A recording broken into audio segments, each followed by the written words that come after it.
Kalau pada anak autisme tidak, boneka diperlakukan sebagai barang begitu aja. Jadi dia tahu bahwa boneka ini adalah sepertinya bayi kecil atau anak kecil. Dia tidak perlakukan sebagai barang begitu. Kemudian dia suka bicara yang diulang-ulang, monoton. Jadi nada suaranya itu aja. Apa yang dia katakan dari anak ini tidak bisa kita mengerti. Kadang-kadang dia bicara A, itu hanya satu kali, udah itu nggak pernah dia katakan lagi, atau dia berdengung atau dia bergumam diulang-ulang.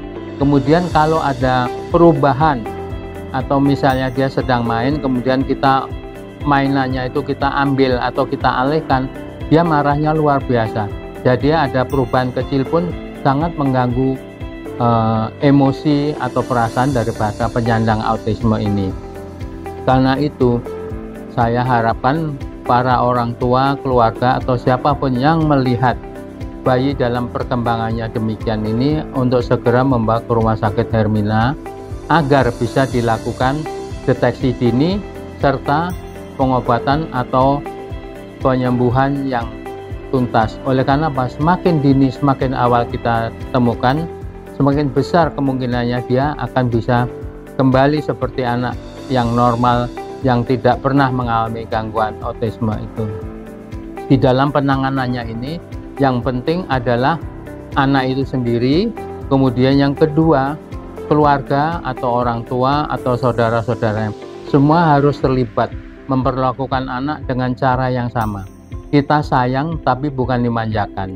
Pada anak autisme ini, utamanya nomor satu, kita ajak dia bersosialisasi. Kita ajak dia untuk bisa berbicara, mengucapkan kata-kata. Karena itu kalau kita mengajarinya harus dengan sabar, harus dengan lemah lembut, tidak boleh dengan kekerasan.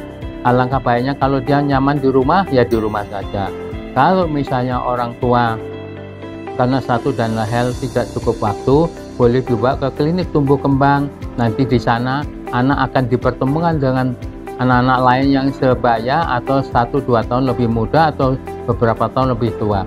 Nah, nanti dari situ kita lihat dia pelan-pelan bisa bersosialisasi, dia pelan-pelan bisa menyesuaikan diri, dia lambat laun mau mengubah sikapnya yang dulunya aneh, katanya yang hanya bergumam, nanti dia bisa menirukan, dia bisa melihat anak lain bermain, dia bisa ada rasa sayang, rasa senang, rasa gembira, rasa aman.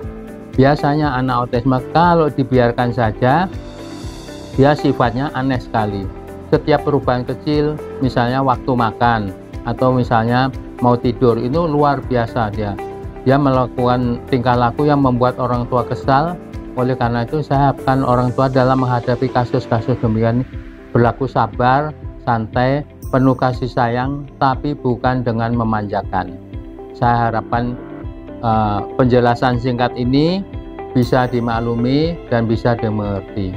Kalau pengobatan dengan pendekatan psikososial, pendekatan keluarga ini juga akan dipercepat kalau ditambah dengan obat-obatan. Obat-obatan ini misalnya anak yang dulu mudah marah, anak mudah kesal, mudah berontak atau tantrum istilahnya sekarang ini, dengan obat-obatan dia akan bisa lebih sabar, dia bisa menerima ajaran atau bimbingan yang diberikan oleh terapis maupun orang tua atau saudara-saudaranya. Dia akan bisa mudah mengerti, dia akan bisa mengucapkan kata-kata dengan jelas, dengan pelan, dan dia bisa lakukan sosialisasi, interaksi, dia bisa memperlakukan orang lain sebagaimana adanya. Kalau anak autisme tidak dilakukan pendekatan pengobatan ini, maka dia itu akan seperti robot. Dia tidak tahu ini ayahnya atau ibunya, ini saudaranya atau teman-teman, dia tidak tahu. Pokoknya dia sibuk dengan dirinya sendiri. Kalau ini kita biarkan seumur hidupnya, dia akan tersedak. Karena itu mohon kepada siapa saja yang mengetahui atau menemukan bayi atau anak-anak dalam usaha tumbuh kembang dengan kelainan-kelainan atau tanda-tanda yang sudah kita sebutkan tadi, tidak usah ragu untuk segera dibawa klinik tumbuh kembang, khususnya di Rumah Sakit Hermina. Terima kasih.